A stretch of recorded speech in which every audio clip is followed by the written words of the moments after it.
Okay, let's try and initiate that event again that we had overhead. Am I good on sleep? Okay-ish on sleep. I'm going to head back to the central path. I may even... No. I was going to go to the Copper spot again, but I'm not really that interested in it. I think I do just go to this woodland edge and just try and get that encounter again with the random guy.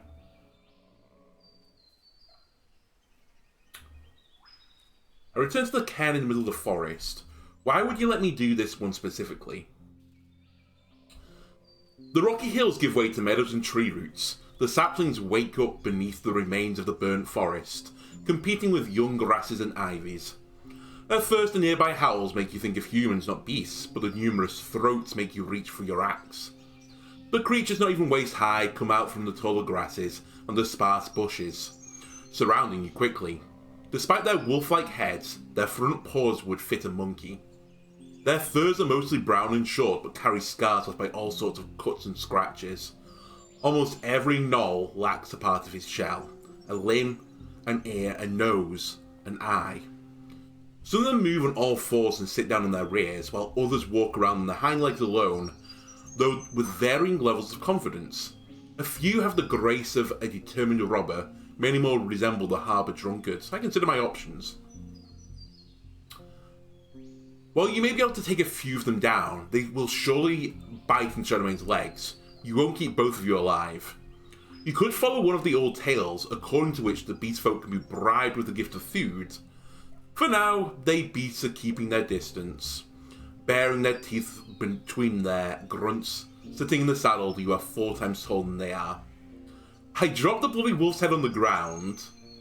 Maybe they're smarter than people think. I throw them 1 coin. No, that won't work. I pretend to turn back and ride around them through the meadows, or I won't get to the other side soon.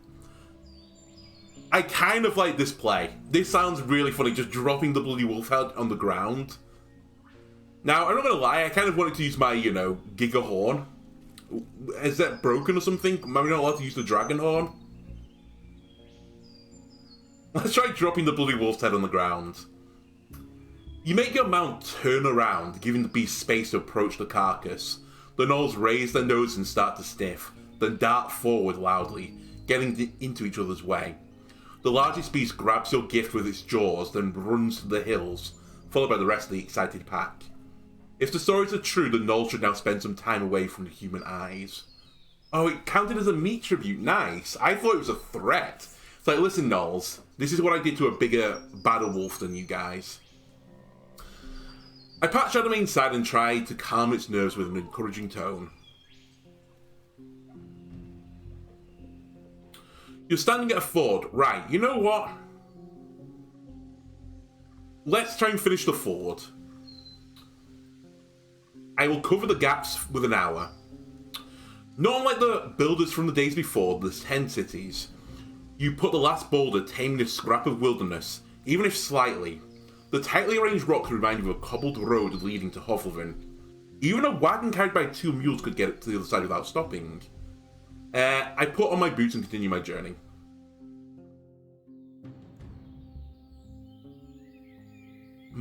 Nearby shrubs are shaking. You hear the sounds of a fight. After you get closer, the battered creatures run deeper into the woods. I ride to a different part of the forest. Oh, painted boulders to the east or west of the gate. Let me try and find the people. They were, like, over here somewhere, right? Man. This might not be as easy as I thought to find the guy again. Okay, I think I'm going to spend the night here, I suppose. We'll sleep.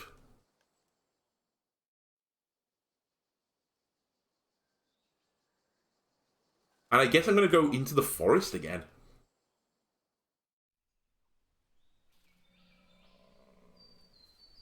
Travel to the gate in the west. Let's see if this gives me a different option. Right. The air in the bright, arid hills is much drier than in the woods. Down below among the humble meadows, you spot a stone plateau, on top of which a group of bipedal creatures is feasting on a large carcass. From what you can see, only a few of them would reach your knees, but as the pack notices your gaze, it starts to regroup. For now, I'm just going to observe them. Kobolds.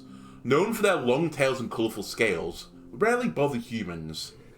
Their small saurian paws are dabbling in the puddle of blood left by their meal, ribs of which are sticking out of a lacerated stomach.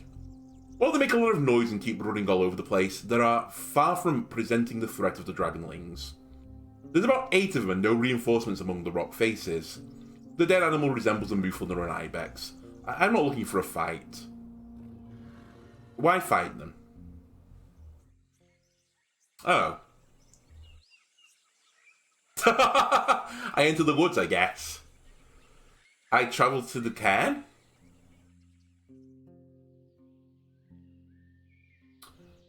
The distant roar gets louder as you ride forward, and it quickly is followed by the obnoxious screeching of runners. You notice the sounds of breaking branches and powerful paws trampling the soil, the shouts of anger and fear. Not my problem, we head forward. See you later.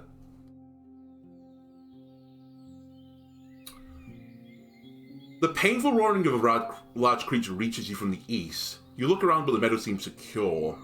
I'll go to the meadow to the south then. Oh, knowledge. Let's pick up in useful herbs. Fine.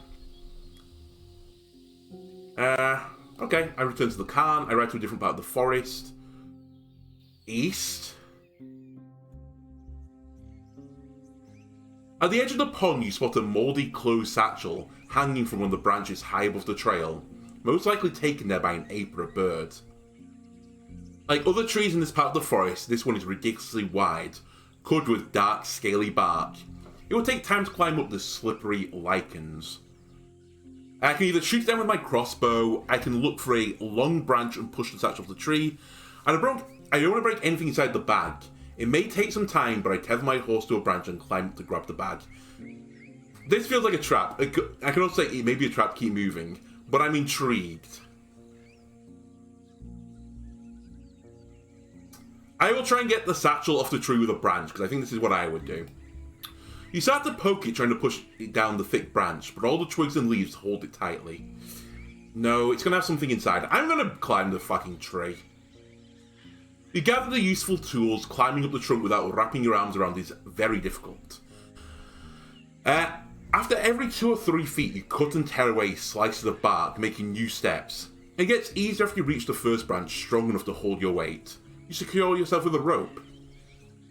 Once you reach the bag with your satchel, you pull yourself toward it, breaking minor twigs. You pull the leather strap to raise the bag and unpin it. After a few long, tiring minutes, you get back to the ground. Scatter the contents on the ground. The foul smell hits your nostrils like a hammer. You ignore the old fruits coated with maggots and eggs, as well as the mouldy shirt, but you kick away the small pouch. You cut it open only to find 2 dragon bones. I watch them.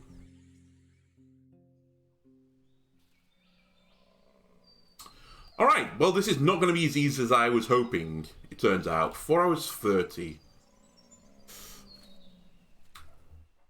Again? Oh. Well, I guess there's no events left for today.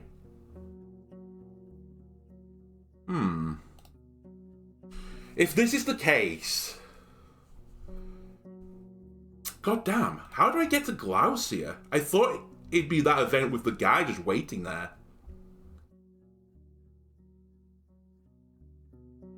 I've also got the nest that I kind of want to deal with at some point.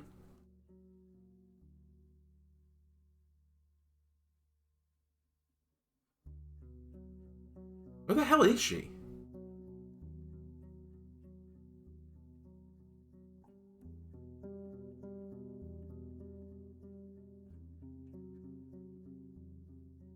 Because these go to High Island, right? The creeks I feel like I've done with. I guess I'll offer my service to the guards while I'm doing not a lot. Let me try and go across one more time. Take me to the cairn. Ride to a different part of the forest, the East Gate.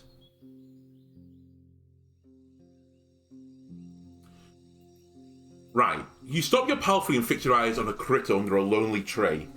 It's furry, short on your arm, no taller than a handspan.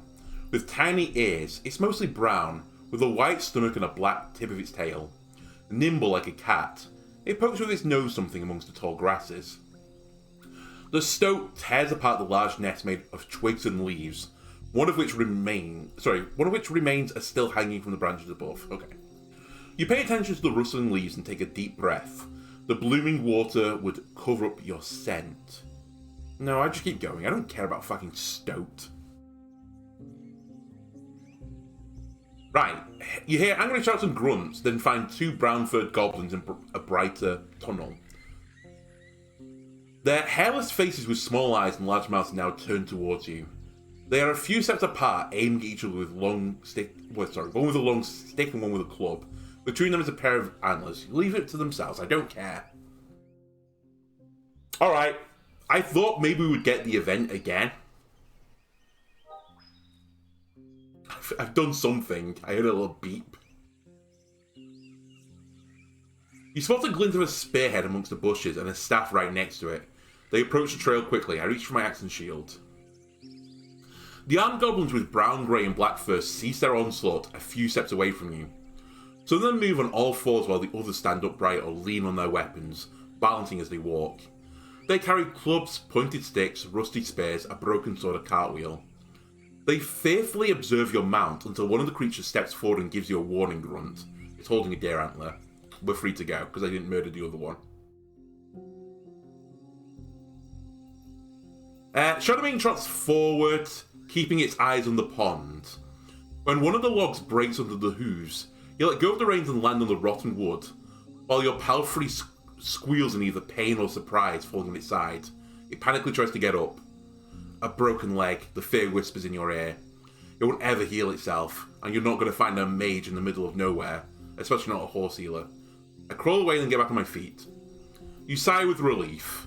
Shadowmane walks in place, afraid and angry, but of healthy shell. Some of your belongings are spread around, but they're alright too. The beast violently swishes its tail as if to murder any flies on its way. It stamps with a hind leg. The sound of the crushed wood echoes through the water. It tosses its head, looks around and snorts. Its ears are pinned back. Relax, Shadowmane, everything is going to be fine. It shakes its head and takes a step towards you. I pet its head. You reach out to it with an open hand, but it tosses its head away. At least it didn't bite you. I'll move slowly and show it my hands. It spares you a glance and another one, and then observes your movements. As you freeze with your hands raised, Shadowmane makes a slight turn, trusting you won't attack it as it seeks threats behind it. Its ears are still pointing backwards but are no longer pinned back. It's listening. Let it smell my flask with chamomile oil. Shadowmane tosses it away, paying no attention to the smell. I stay calm and breathe deeply. You exaggerate each breath, straighten up and put a gentle smile. Shadowmane fixes its eyes on you and makes a final snort. Still ready to run away if you turn out to be a monster in disguise. I'll give it time to look around. You step away, but Shadowmane is still too afraid. It keeps staring at you and pushes the air through its nostrils. Lower your head. You gesture for it to follow the movement with your hand, encouraging it with a warm voice. After you step closer, it flinches, doesn't move away. Pet its head. You reach out to it with an open hand. It stands still, allowing you to touch it above the nostrils, then steps closer. You rub its skin, still speaking to it. I give it time to smell my chamomile oil. We open the flask. He takes a few deep breaths, and he shakes his head and nickers. And now we'll give him some time to look around. You step away, allowing Shadowmane to get familiar with its surroundings. It then lowers its head, observing the hole that trapped its hoof. The heavy animal has made a hole, pressing the sodden wood in, without really breaking the log. After a few minutes, your palfrey seems to be more curious than afraid. Speaking of some nonsense to get back into the saddle. Okay, and we ride forwards. Okay. I'm stumped. I'm out of ideas. I think we go to High Island then. Although that being said, I wouldn't mind purchasing some help. I kind of want to deal with this as well. Like, I did mention that I wanted to do it, but I just don't think I've got enough support right now. Like, I don't think Elpis is particularly a huge fan of me. I wouldn't say anyone else is particularly a huge fan of me either here.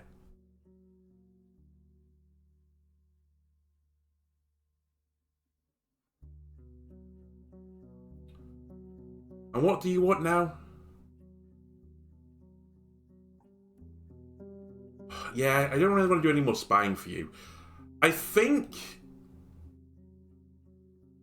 80 days. How much did she want to join me? It was like 15, right?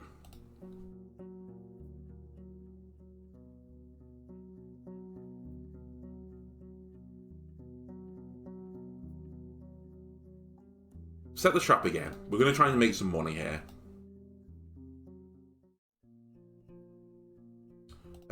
How much? Sorry? Negotiate the price. 9. I had a few minutes in the saddle. Seeing your luck, she giggles. What? I was about to ask you for 40 bones. But you're a friend of the inn. You know what you're doing, and I can look after myself. I have exactly 9 bones. Here you go.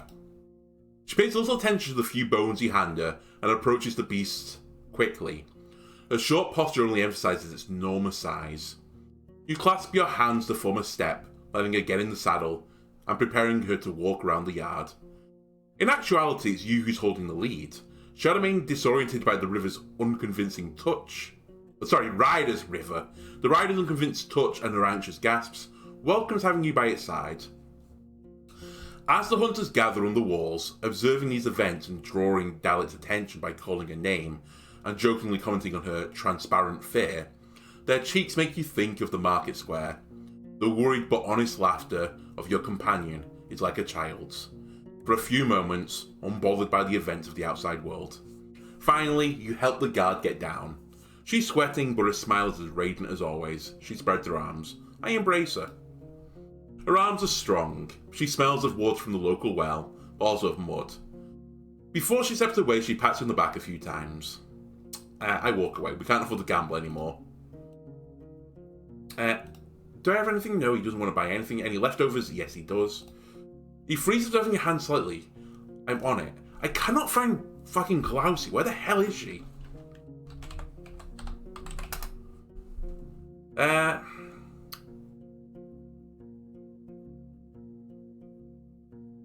just have no idea where she is. The priest of the White Match has agreed to release the dead shells. Problem solved. Just like that. Her voice is close to a shout, and after you explain that it's quite a bit more complicated, she suggests you listen without assailing you with questions. Finally, you conclude your tale, and Julia chuckles weakly. Andalono, you just made my life much easier. I can now report in Hovleven that at least some of the northern struggles won't require an entire squad to fix them. Just don't admit my part in this. I'm still looking for a crew. A long pause. Fine. I don't know if you're trustworthy, but you're capable. That's for sure. Count me in. Thank you. Okay. Now we're talking. How long have we got left? 7 hours.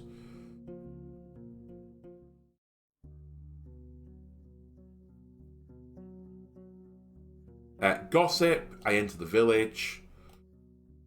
Evening. Sleep. Rent for free. Leave. Guards. Money. Thank you. Okay, we're not dirt poor anymore. Let me head up to Foggy's. I just want to have one more thing. I haven't heard of such a place, thanks.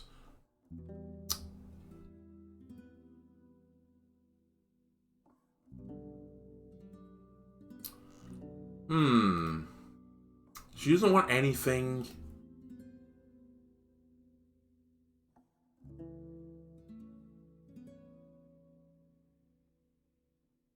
Let me try Gale Rocks, I guess.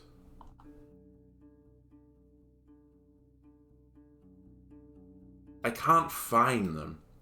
It feels like that's just giving up. Wait. I'm looking for someone. Does anyone know where she is? She's not here. Ain't been in many months as an animal keeper, right? If you want to speak with her, find her on your own. You ask in a few other places as well, and while everyone seems to confirm these words, you notice that you don't have to explain who she is even once. Because it is giving me this option. I have no idea. Alright, we're going to have to sleep here as well, I think. Oh, actually, we could go with the Foggies. But can't I sleep here for free?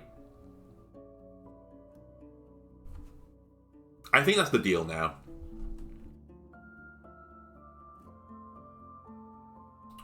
Okay, I'm going to wait till evening, sleep. Yes, 0 rent. Right. I think I'm ready to go. I take the trap back. And I'm not going to reset the trap this time. I might not be ready to go, actually.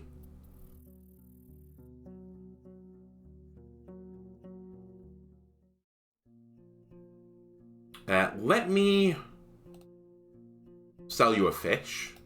You have no leftovers. Okay, the elk fur is the only thing we're missing. I'm going to buy 5 arrows because we might need some, you know, shooty-shooty. I don't think we really need dragons. As in dragon bones. God, I would love a dragon, but... I just don't think we need a dragon bone. Right. Let me see what I've got on this high island.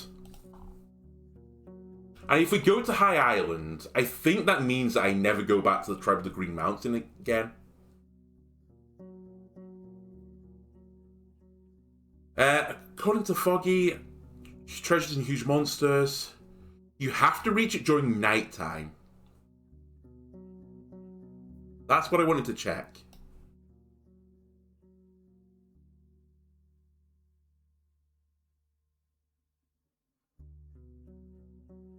Okay. 2 hours 30.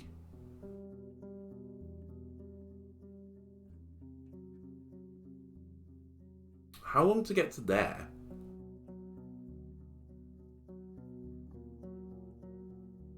One hour 30.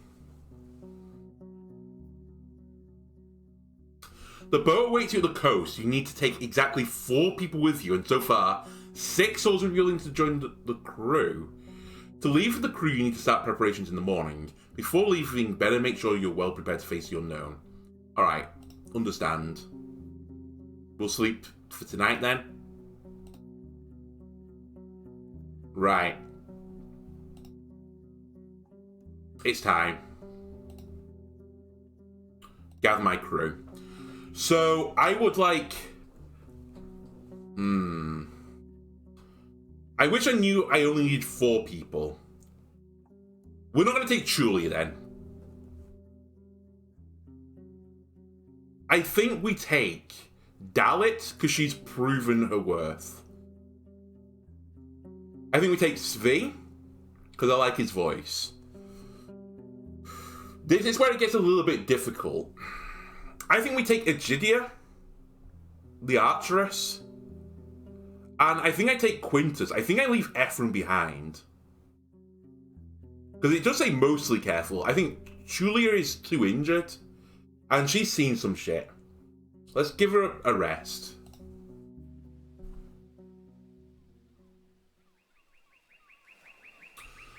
Quintus shoves the boat into the water. You take a deep breath of the chilling air. You adjust your clothes, but even their second layer is barely enough to keep you warm in the breeze. You stare into the night and listen to the roaring waves. The seagulls jump between the teeth-like rocks, seeking food and rest. You look around. Shadowmane is hidden inside Egidia's cabin, but you doubt it's going to have a good sleep. You turn toward the others. If you've got any questions, now's a good moment to ask them. We've got a few rough hours ahead, but stick together and we're all going to make it. We're heading into danger, but we'll return as heroes. Or let's get this done. If you've got questions, now's the time to answer this.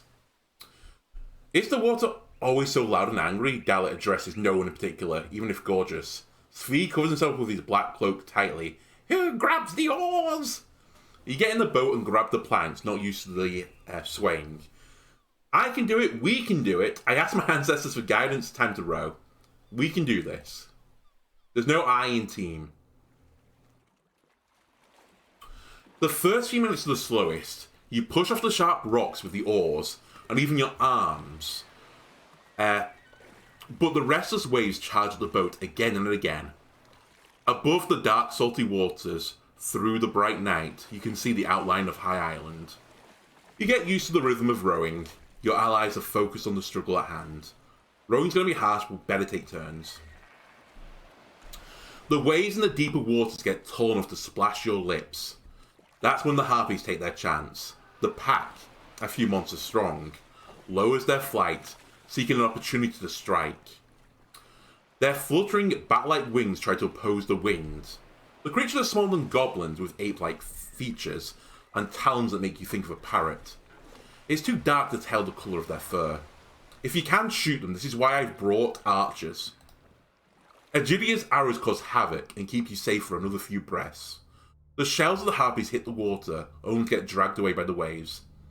Dalit releases only one quarrel before she reaches for an axe, but a powerful shot tears off an harpy's head. The dead shell sinks like a rock. It's time for my crossbow as well. After your quarrel hits a harpy's hip, the creature tries to fly for a bit longer, but soon crashes into the water and disappears beneath the surface. Dalit turns towards you with a quarrel in her teeth, what makes her look like she's making a wide grin. The remaining members of the pack take no more chances. They spread in various directions, seeking shelter amongst the tusk-like rocks. Great job, everyone. After rowing for an hour or so, you leave the coastal rocks behind. The fierce waterfalls ahead won't be too difficult to reach, but if it's not the spot that hides the old harbour, the wasted effort and cold winds will surely exhaust you before you find it. You look north. There's another waterfall there, a much gentler one. Tvi's high voice is grim. Well? Right, I need to check my archive here.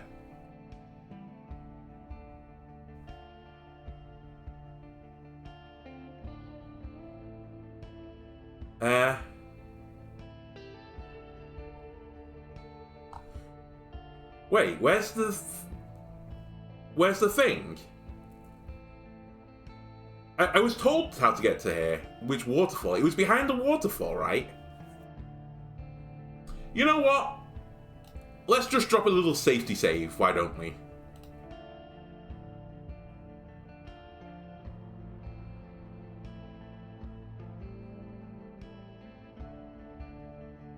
The fierce waterfall head won't be too difficult to reach, but it's not the spot that hides the old harbour.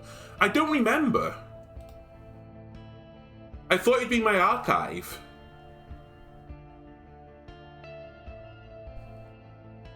I'm sure the druid told me, right?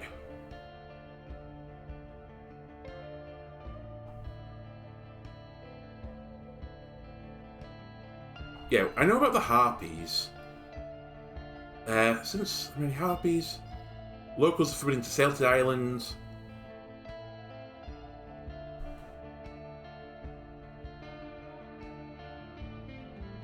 Reach it during nighttime.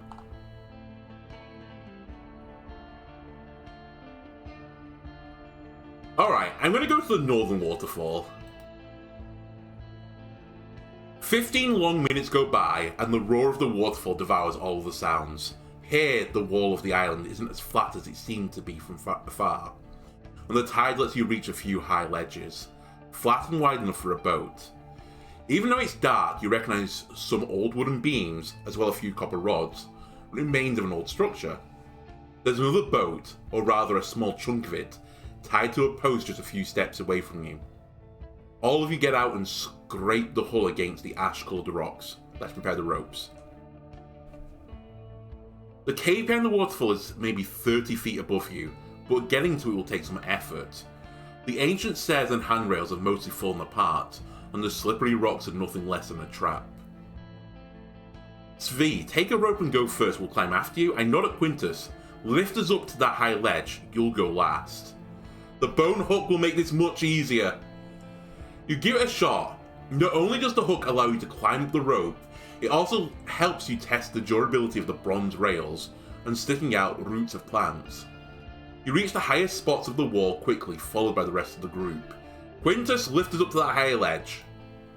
He bends his knees and clasps his fingers, forming a helpful step that lets everyone reach the highest shelf. Svi, help me. He snorts, then rolls up his cloak and easily jumps between the shelves. He attaches the rope to one of the rods that stick out of the wall, allowing you to follow him. Finally, you pull yourself up into the dark mouth of the cave, the remains of the original stream. I light my torch and examine the area. The stream roars above you. You light up a torch. The long dark tunnel is moist and full of bats, which, surprised by your presence, flee into the deeper corridors. Finally, off the damn boat, Dalek's face regains its colour slowly. The soaked hair is now maybe 1/8 of its regular volume. The remains of the harbour aren't any more dignified than a pillaged hamlet. The mould and insects spared only a few scraps of wood, while the scavengers scraped clean any pieces of steel and copper. You run your eyes over the spread stone tools and the scratches left by the dragged carts and hulls. Ahead is a brick wall with no door or hinges. Your crew prepares a few torches, enough to last maybe half an hour. I prepare my equipment and get ready to reach the surface. Okay, you know what? This might be a little bit of a short one. It is a bit of a short one. I think I'm going to leave this here. I wanted to do the island in its own special part. We've got the island safe, well, that's the positive thing. That's number one positive. I think if I die again, I will actually just end the series on this time. I think this is an acceptable place to get up to. This is, you know, this is a good enough story point to get to. It's not just dying in a field alone. Getting to the island, which I think is like an end game place.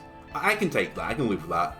So the next episode might be the last one, we'll see. Anyway, I hope you enjoyed this series. If you know how you got to Glaucia, let me know in the comments below, because I have no idea how to get to her.